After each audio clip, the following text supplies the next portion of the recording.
to, to everyone.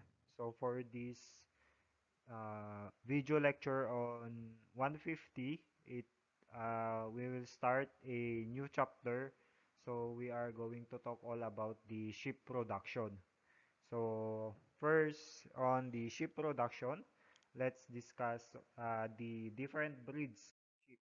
So first is the Merino. So the Merino falls under the wool type, define wool type of sheep. So itong breed na to, ito yung isa sa mga popular na wool type, fine wool type na sheep.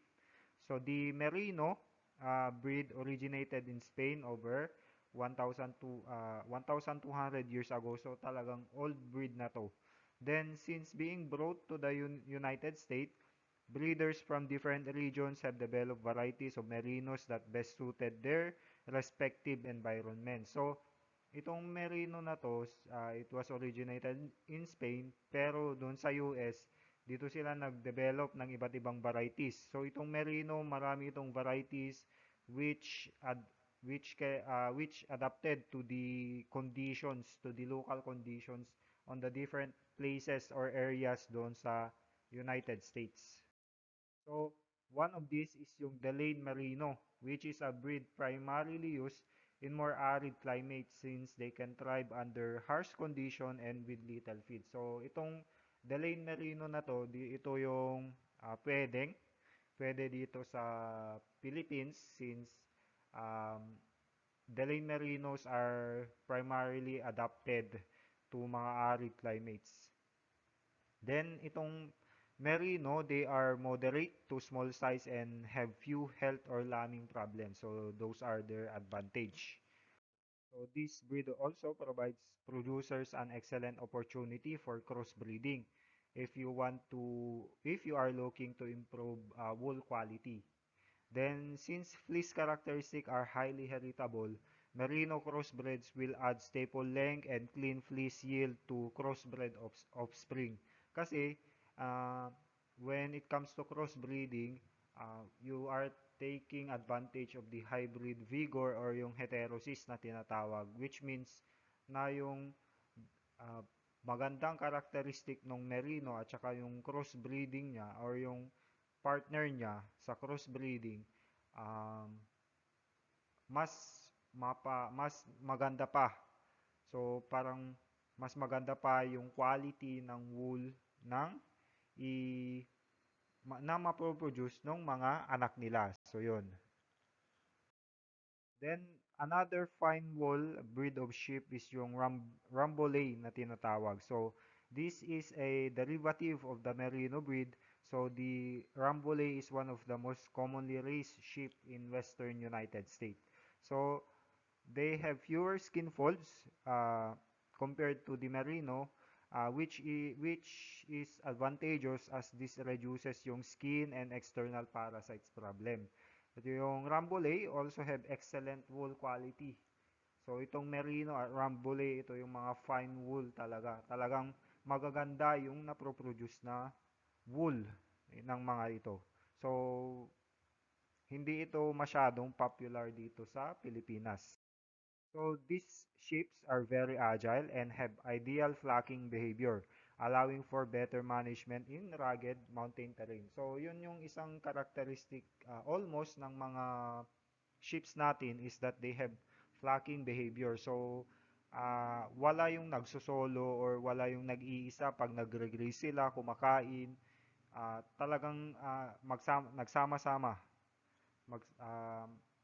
They flock together yung mga ships na to. So, mas maganda ito, mas advantageous for the ship producers, ship racers kasi mas madali yung management nila. Mas madali mong i-manage yung ship kasi nga may flocking behavior sila when compared to like small ruminants like goats na kung saan may tendency na um, hindi sila walang flocking behavior, hindi sila nagsama-sama, mas mahirap i-manage pag ganun. So, they are gregarious which tends to flock which can also help with managing predation issues. So, yun. Kailangan rin ito. Mas advantageous rin yung flocking behavior pag may mga predators. Kasi most of the time, dinedeter yung flock, yung predator, lalong-lalo na if marami kayo, maraming sheep. So, madi-discourage ngayon yung predator to go after you, go after your sheep. So, yun.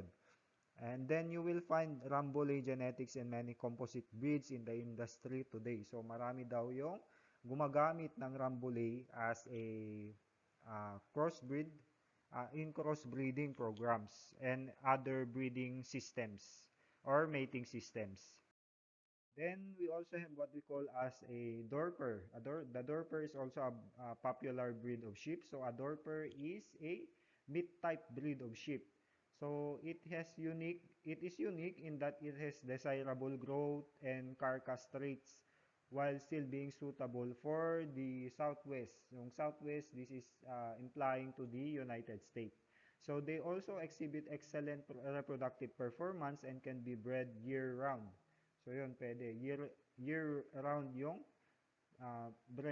pagbe-breeding sa kanila, hindi lang yung iisang parang month or iisang timeline or time frame lang na pwedeng i-breed yung mga sheep. So they can be bred year-round, and management and labor are less with this breed since they do not need to be shorn and rarely have lambing trouble. So meaning they are not rarely needed to be shorn since they are more of a meat type talaga. Hindi masyadong makapal yung ano nila, makapal yung wools nila. Then we also have what we call as katadin. So itong katadin naman, they originated in the United States, and it is a cross of the multiple breeds including yung West African herd sheep, Saint Croix, Wiltshire Horn, and various English meat breeds such as Suffolk and Hampshire. So ganon karami yung ano niya, yung breeds na pinagsama-sama nila para mabuo itong katadin. Also, this katadin is also a meat type breed of sheep. So, katadins are growing in popularity for their hardiness, meat production, growth, and fertility. So, this breed is also very tolerant to parasites, and therefore, minimal parasite control is needed. So, hindi sila masyadong sensitive sa mga sa environment, dun sa mga stresses that comes from the environment. So they are hardy, then maganda yung fertility, and then yung growth nila, as well as they are very tolerant to mga parasites.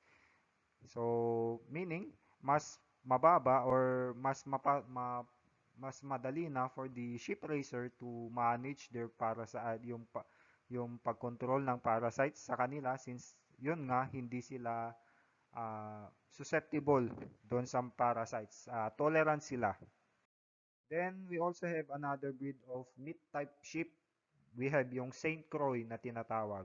As the name suggests, Saint Croix sheep are composite breed that originated from the Virgin Island, which is a part of it is called Saint Croix. So though predominantly white, pwedeng white sila, this breed can also be tan. Tan is yung parang brown or black, or have spot patches. So yun. These highly adaptable sheep are excellent foragers. So St. Croix are one of the few sheep that are popular here in the Philippines. So uh, ito yung isa sa mga yun. Since they are highly adaptable to the conditions here in the Philippines, and they are excellent foragers. They can also develop a winter coat in colder climates. So ganon sila ka-adaptable.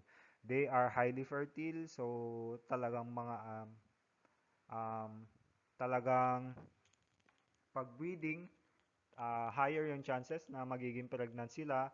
The St. Croix could be used in accelerated production program. So since they are highly fertile. Like the Katadins also, this breed is also resistant to parasite infestations. So yun, magandang breed ito. If you don't have that much of a control doon sa parasites doon sa forage mo, Then same CROIX yung pwede mong gamitin. Then we also have what we call as Dorset. So yung Dorset, hindi ito, most probably wala dito sa Pilipinas. Since Dorset sheep originated in England but the Spanish Merino influenced the development of this breed. So yung Dorsets come either horned or polled. So when we say polled, yon yung walang horn. So its desirable carcass traits and wool quality make this breed one of the most popular in the United States. So it has a clean white face, makikita naman, but does develop cheek and cap wool. So the Dorset serves as a good alternative for a small family flock with the capability of out-of-season breeding. So yan yung Dorset. Then we also have what we call as Hampshire. So ito namang Hampshire, this is a breed of medium wool, dark face as you can see on the picture, hornless sheep originating in Hampshire, England.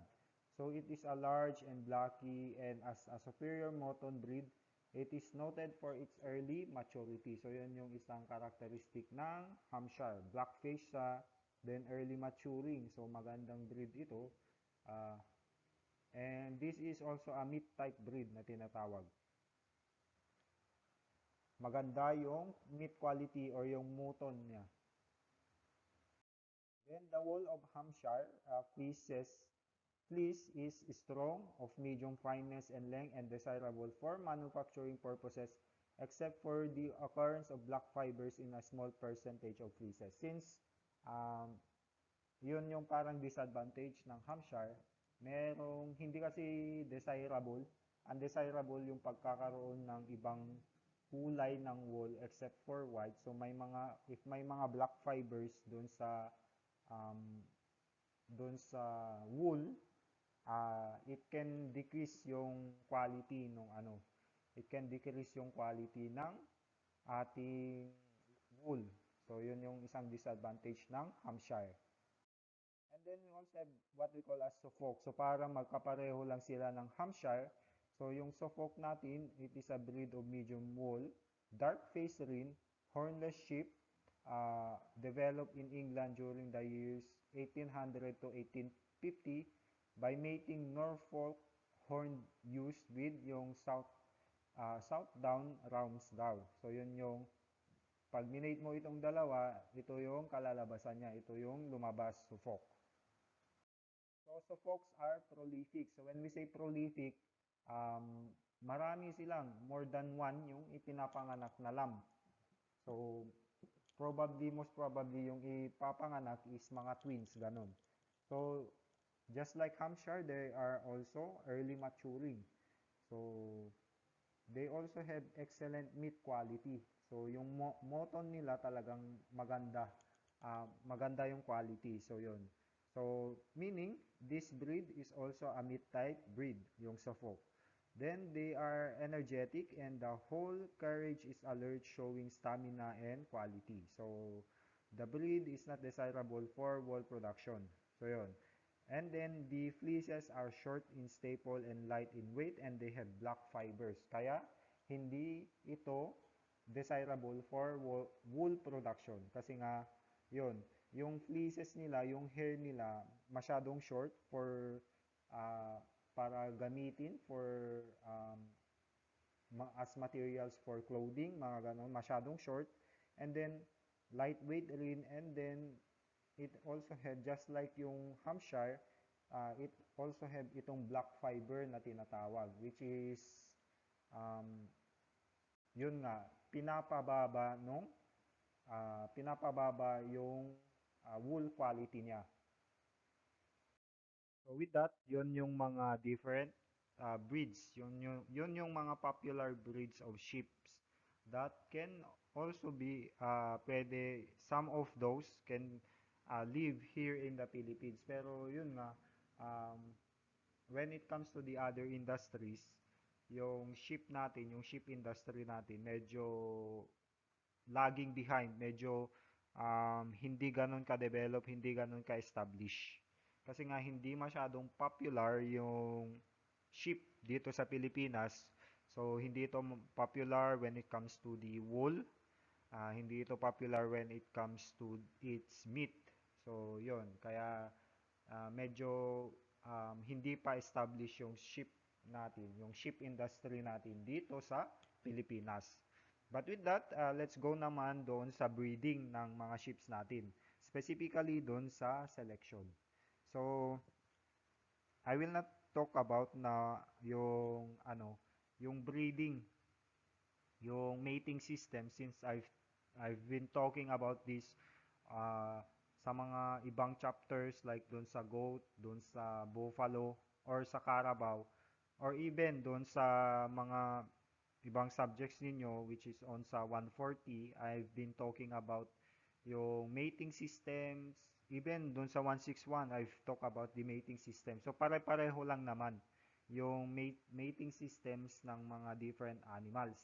Yung pagkakaibahan lang, some species mas maganda if um, ganitong mating system yung gagawin mo, mga ganun. So sa sheep, parang ganun rin, you have yung pure breeding if you want to develop mga purebred na sheep. So you also have crossbreeding if you want to take advantage of heterosis or hybrid vigor. Pwede yon yung crossbreeding, just like on the the merino. Then you also have what we call as the inbreeding. Pwedeng inbreeding if you want to maintain the characteristics of of your of the family, pwedeng inbreeding, pero alam ninyo yung disadvantage ng inbreeding. So, yun yung mga mating system na pwede mo ring i-employ dito sa sheep production. So, I will not talk about it. So, kasi alam nyo na yung mga different mating system, and alam kong sawa na kayo kasi paulit-ulit lang yung lecture ko doon. So, but in selection, um, we're going to talk about this since iba naman yung characteristic ng isang sheep doon sa isang goat or doon sa isang carabao. So, we're going to talk about yung selection. So, in sheep production, yung breeding stock selection is the basis for any flock improvement. So, kahit hindi sa sheep production, kahit anong animal production, yung pag-select mo ng mga breeders mo, yun yung isa sa mga pinaka-importanteng component para ma-improve mo yung productivity ng herd mo, ng flock, yung sheep. So, deciding which animal to retain can be challenging, but diligence of the decision is critical to the progress of the future flock. So, yun, if you don't have enough sufficient knowledge doon sa mga criteria na dapat tignan when it comes to selecting yung mga breeders, yung mga breederships mo, then it can become quite challenging. Pero, by making time and effort in knowing yung mga criteria na yun, then uh, maganda itong na i-perform mo talaga ng maayos yung selection process ng mga breeders kasi dito nakasalalay yung quality, productivity ng flocks mo, yung mga sheep mo.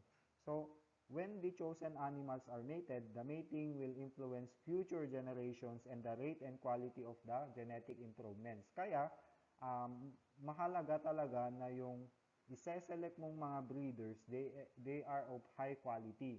Yung isa-select mong breeders, yun yung mga magaganda, yung mga traits nila, magaganda yung mga productive traits like ADG, FCE, wool quality, maganda yung wool niya. So, yun yung dapat tignan. Tapos wala silang physical defects, walang deformities. So, yun yung mga dapat tignan. Kasi, nagre-reflect ngayon. Kung ano yung minate mo ngayon, nagre-reflect yun doon sa mga future generations, doon sa mga ipapanganak na progenies. So, dito nagre-reflect yung quality nung ipapanganak. So, kailangan talaga na when it comes to selection, dapat maayos yung pag-select natin ng mga breeders natin. So, a sound selection program should emphasize confirmation, productive tendencies, and important economic traits. So, kailangan na tignan mo itong mga to. Kailangan na maganda yung traits ng breeders mo. Kailangan na wala silang kailangan na nakikita mo na productive sila. So, nagre-reflect yan dun sa mga traits nila. So, kailangan na matignan mo rin yung records nila para ma-select mo talaga yung pinakamaganda. Then, yung mga profit natin in sheep enterprise comes from the sale of yung mga breeding stock, meat animals, and wool. Kaya, mahalaga na yung mga breeders natin of high quality. So, kung magbebenta ka ng breeding stock din, dapat high quality yung mga breeders mo. Kung mabalak mong magtinda ng mga moton, mga meat ng sheep, then dapat maganda yung meat type breeds mo. And if for wool, dapat maganda yung wool type breeds mo. So, kailangan yun. Kailangan ng talagang maayos na selection. So, here we have yung mga selection methods, yung mga criterias na dapat isaalang-alang when choosing yung mga ano natin. When choosing yung breeders natin. So, first is prolificacy. So, when we say prolificacy, in sheep, this means the numbers of lambs that are born per ewe exposed or yung per ewe na na-breed. So, meaning, yung prolificacy, kung ilan yung ipinapanganak ng isang ewe or yung babaeng lamb or babaeng sheep. So, sa pag-select ng mga breeders mo, kailangan, you should always select replacement animals from multiple birds. So, yung mga isa-select mo dapat na breeders mo, nanggaling sila doon sa isang multiple birds na nanay. Nanggaling sila sa nanay na maganda yung prolificacy. So, dito, titignan mo ngayon yung records niya, kung saan galing. So, yun.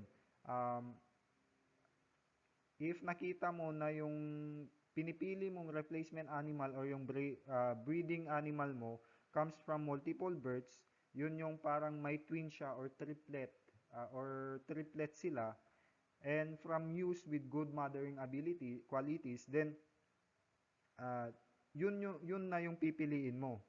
Kasi may tendency na naiipasa na papasa yung multiple birth na trait nung nanay doon sa anak. So, meaning, if pinili mo yung anak na may history ng multiple birth yung nanay, then maaari pag manganganak na yung, pag nag-mature na yung anak, tapos manganganak na, then maaari rin na may tendency rin na magkakaroon rin ng multiple births. And then, kailangan rin na from good mothering qualities.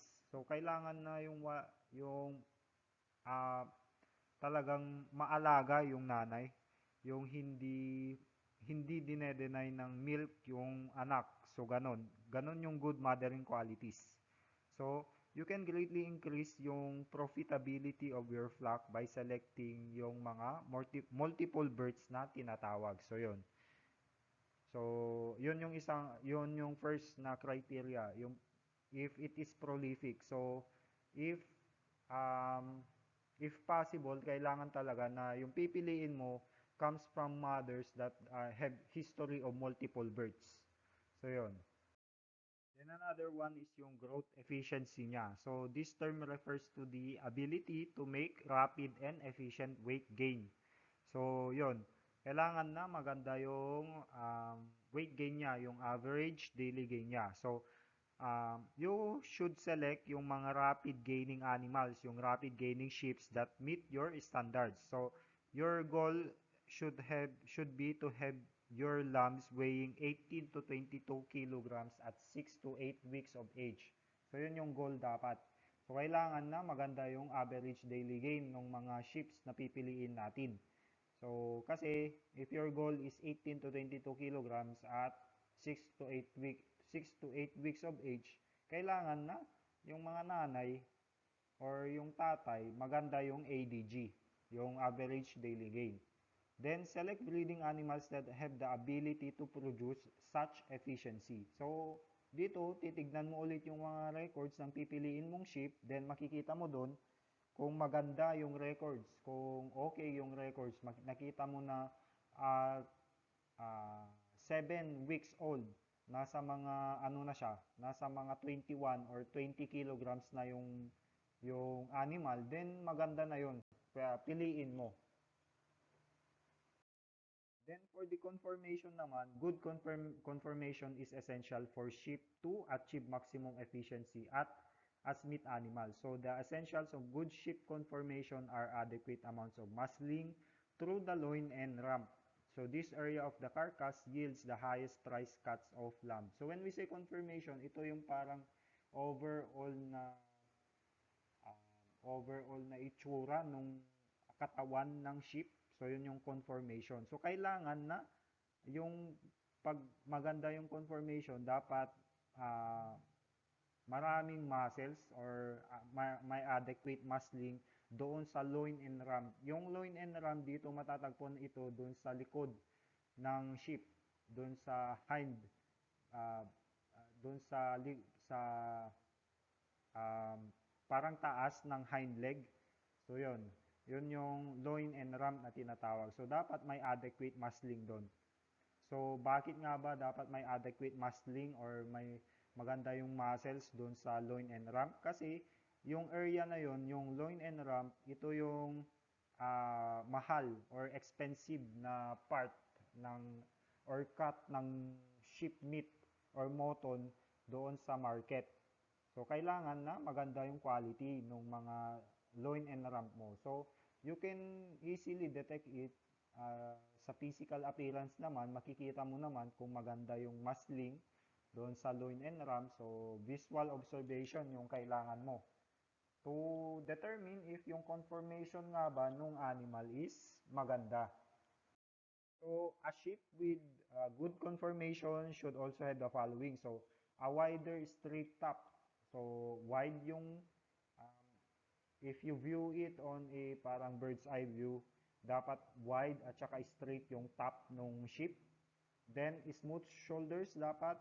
And then, fullness through the heart area. So, medyo, hindi parang malnourished dito sa parang heart area. Dapat full, may meat, may laman, mga ganun. And then, a good string of ribs. Then, a long, well-balanced body with adequate skeletal size and scale. So, good skeletal size and scale indicate a fast-growing animal. So, yun yung mga kailangan tignan when it comes to evaluating yung conformation ng animal. So, basta yung conformation, ito yung overall appearance, body appearance ng sheep. Kung nakita mo na medyo malnourished, medyo mataba, tapos na parang merong crooked yung mga bones, mga ganun, crooked yung mga legs, so wag mo nang piliin. Dapat tignan mo yung maganda yung pangangatawan.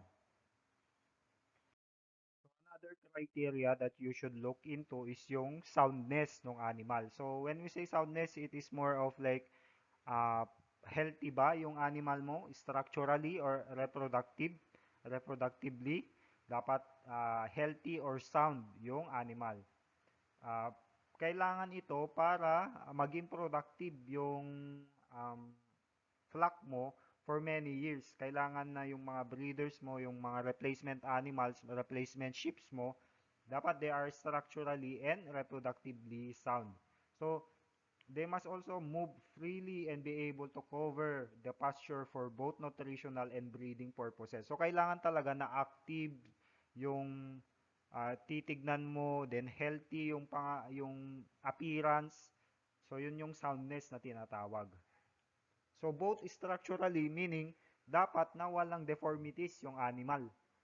So, kailangan healthy siya. So, hindi abnormal yung paglakad niya, wala siyang mga deformities, walang, um, wala kang nakikitang kahit ano na parang out of place dun sa structure ng pangangatawan niya. And then for its reproductive part, kailangan rin na more on the genital parts kasi. So, kailangan na walang deformities dun sa scrotum, walang deformities dun sa penis, or doon naman sa babaeng sheep, kailangan walang deformities dun sa udder, so mga ganun. So, kailangan talaga na structurally and reproductively sound or healthy yung pipiliin mo. And then, ito pala yung mga yun. So, sa feet and legs, sound feet and strong pasterns are necessary for a long productive life. Feet should be trimmed as needed and not be vulnerable to foot diseases. So, yun. Dapat sa feet mo. So, let's focus on the feet. Yung feet and legs mo dapat, yung sheep, yung feet and legs ng sheep dapat strong. Kasi, ito yung ginagamit nila when it comes to grazing. So, kailangan nila ng strong feet. Ito yung ginagamit nila when it comes to mating. So, kailangan nila ng strong feet para makaiwas sa injuries. Then, yung feet mo dapat, and legs, yung feet mo should be trimmed. And then, it should not be vulnerable to foot diseases. Yun yung soundness dapat doon sa feet and legs mo.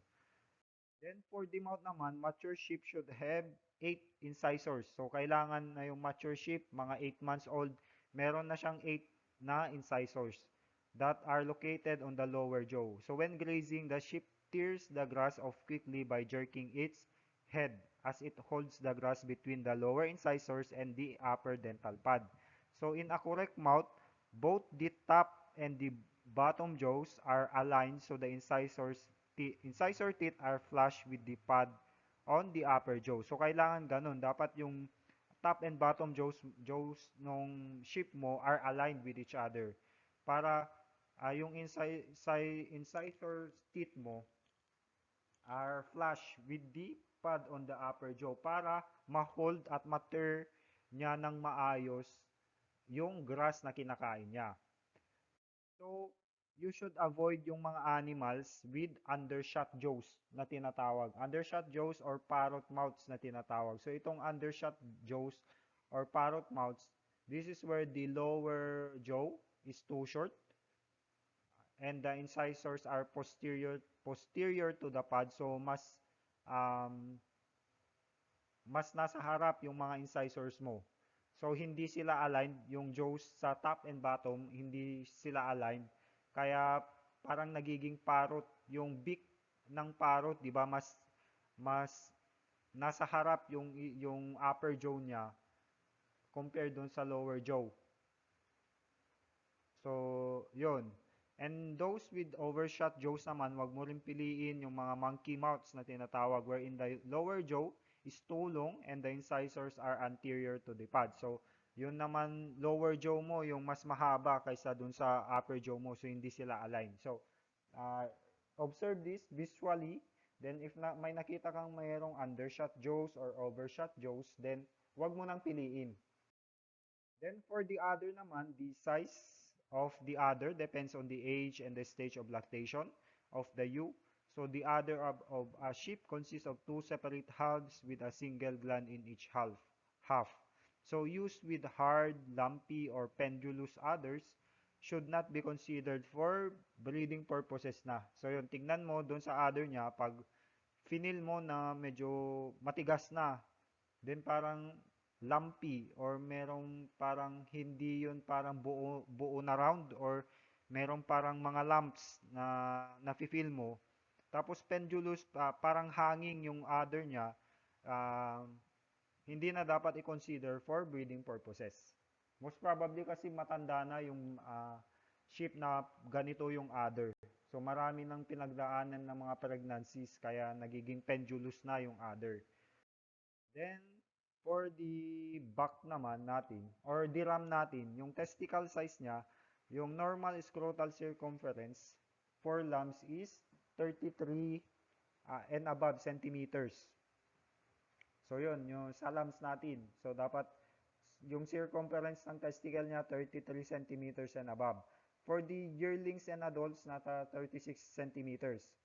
Then yung mga rams that are weighing more than 250 pounds should have scrotal circumference of 36 to 40 centimeters. So yun, yung mga breeders natin na rams, dapat 36 to 40 centimeters yung um, testicle size niya.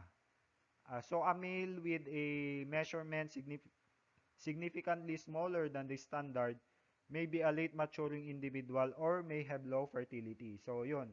Pag medyo maliit, nakita mong medyo maliit yung testicle, may probability na mababa yung fertility ng sperm niya. So, yun. Wag mo nang piliin as breeders. Then, sa vigor naman, parang health rin to. Vigor is parang strength, um, makikita mo naman if active, healthy yung animal. So, yun yung vigor. So, breeding stock should be hardy, healthy, and parasite tolerant or resistant. So, they need to be robust and healthy in all situations. So, yun, hindi sakitin, ganun.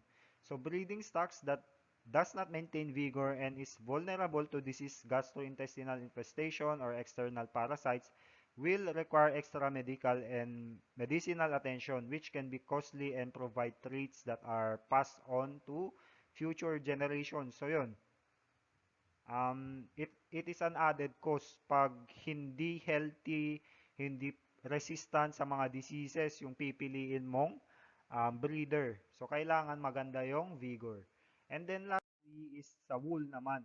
So sa wool, dapat wool make a contribution to the gross income of a fiber ship enterprise. Lalong-lalo na if your focus talaga is on wool production. So you need to select a breed of animals that will produce a group of similar high-quality fleeces with no dark fiber. So yun, kailangan talaga na walang dark fiber, walang darker na fiber na makikita doon sa wool. And with that, wag mo nang piliin yung mga breeds na may tendency na nakakapag-produce ng dark fiber like yung Hampshire, mga ganon. So wag mo nang piliin yung mga breeds na yon. So kailangan dapat talaga high quality na mga fleeces, mga hairs ng ating sheep. So yun yung mga criteria that you need to consider when selecting yung breeder natin, yung breeder sheeps natin. So with that, that ends my video presentation on the first part on the sheep production, doon sa breeding, selection, at tsaka doon sa different breeds, some common breeds of sheep. So with that, thank you for listening.